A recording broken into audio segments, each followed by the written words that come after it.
Hey YouTube, long time seller here. I want to go over a few things that sold and then a new policy change. That's not really new. It's been out for a little while, but it's highlighted now on the eBay page. And so let me go over a few things that sold, and then I want to touch on this topic concerning shipping. That part of it I find a little unsettling. I understand why they're doing it, but it's still a little unsettling.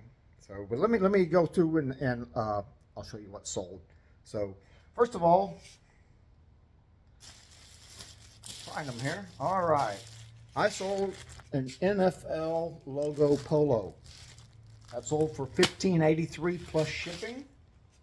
All right, I sold a used Paul Frank polo. It went for $15.19 plus shipping. This is a polo with Echo Lab logo on it. It's a work shirt, and that sold for $16.14 plus shipping. All right, I've got a FootJoy, a FootJoy golf polo with the Kiowa golf course logo on there, and that sold for $13.50 plus shipping. DC Shoes, brand new with tags. DC Shoes. This is from a boutique store that I bought out 2 years ago. Still processing through this stuff. I bought 2 or 3 pickup loads of clothing. But anyway, this sold for $13 plus shipping. All right, Ashworth golf polo here. $15.19 plus shipping. Royal Robins. This is these Royal Robins. These are kind of like older shirts here, but they're still fairly popular. It sold for $16.23 plus shipping.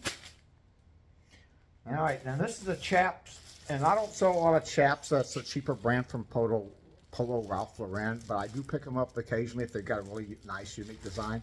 And this one was the Chaps Golf with the American flag logo, and it sold for $15.33 plus shipping. All right, I got a Tommy Bahama Relax. This is linen. This is a linen shirt here. I like to pick up linen shirts when I find them. As a Tommy Bahama. Sold for $20.89 plus shipping. And the customer pays shipping, so it doesn't count. The prices I'm giving you was what I sold the item for without the shipping added in. So, okay, a Grand Slam by Munsingwear, and this was like a retro design polo shirt here. Sold for $18.04 plus shipping. Bullhead denim. These are a little lightweight skinny jeans here. $15.19 plus shipping. Dollar General. You know, I buy these work polos and these logo polos, and I've had somebody comment about, why are you buying that stuff? And I'm telling you, I buy company logo shirts and polos because they sell, they move. So anyway, $16.14 plus tax, or plus shipping. I'm sorry. All right, Chase Authentics here. This is a vintage Waltrip Racing with the graphics here. So for $20.89 plus shipping on this used t-shirt here. And the last one I got here is, this is a 2019 St. Louis Blues Stanley Cup. And this is a distressed shirt here, so it's just a regular plain t-shirt. Sold for $12.13 plus shipping. Now, speaking of shipping here, last year, in 2024, I spent $43,000 on shipping labels, and probably 98% of my stuff goes through the U.S. Post Office. So I sell a few larger things, and they'll go through FedEx or UPS.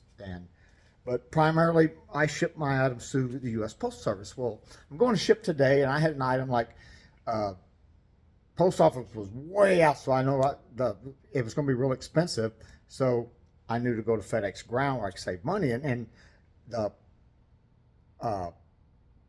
label that I purchased for FedEx, basically I give the package to FedEx. FedEx takes it to the city where it's going to be delivered. They hand it to the post office. The post office does the final mile. Now, post office does this with UPS and FedEx, and it's a partnership. But there've been some bickering and fighting last year. But when I went to pick my label today on eBay, and it showed up in bright red letters that if I drop that package off at the post office, even though eventually the post office is going to get it, but if I drop it off to them first instead of UPS, and even if it's by accident, not intentional, they will confiscate it.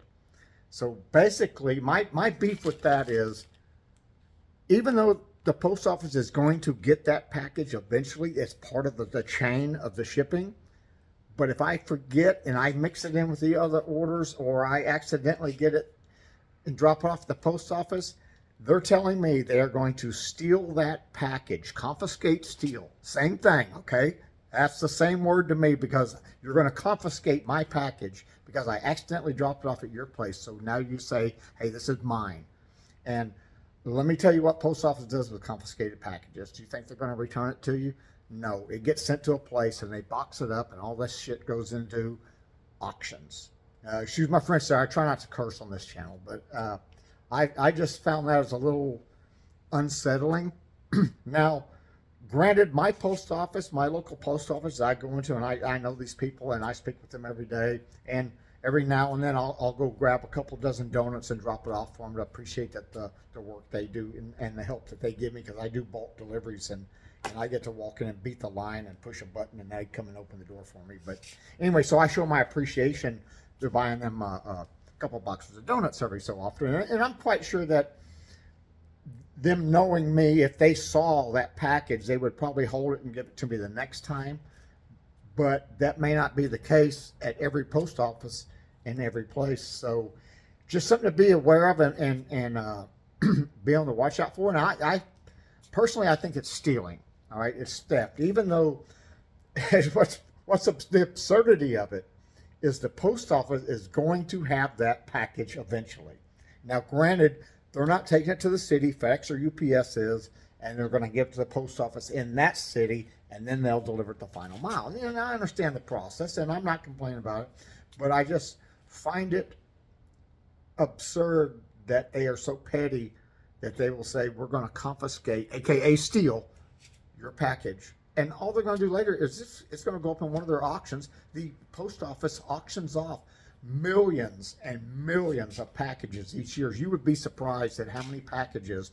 Now, I'm not saying they're confiscating all these packages. A lot of those packages, labels are gone, different things like that. But you would be absolutely astounded to see the actual number, the millions and millions of packages the post office lose each year, that you don't get, but end up in an auction, because everything that they have, they throw it off and they pile up in Gaylords and they auction it off. So anyway, that's my little rant for the day. I want to show you what's sold, and be aware of that when you're printing these labels. Make sure you're dropping off the right location, because last year they were a lot more forgiving, and I didn't have an issue. If I accidentally dropped one off, they would take care of it, and they said, okay, they would transfer it to FedEx or UPS next time they showed up their location to pick up packages. So, but apparently that's too much work for them, and so instead of, I don't know, doing the right thing, they're just going to, what I call, confiscate, steal your package. So, okay, now, I mean, and it's bad is postage has gone up so much in the last year, and now they're going to do this. And I understand there's been some fighting between FedEx and UPS, even though they have a partnership. There's been a little bickering between them on the higher ups. So I'm sure what this is a little tit for tat between them. Alrighty, hey, well, anyway, y'all be on the lookout for that if you ship, when you go to ship something, make sure you get it to the right place, or you're going to lose it. Okay. Hey, well, everybody have a great day. This is the middle of 2025. We're halfway in. Sales are starting to pick up a little bit. I know it's summer slowdown, but my sales are starting to climb a little bit. Good news for me. I'm hoping Q4 is going to be really good. But anyway, I got to get through the summer slowdown first. So, hey, everybody have a great day. We'll catch you soon.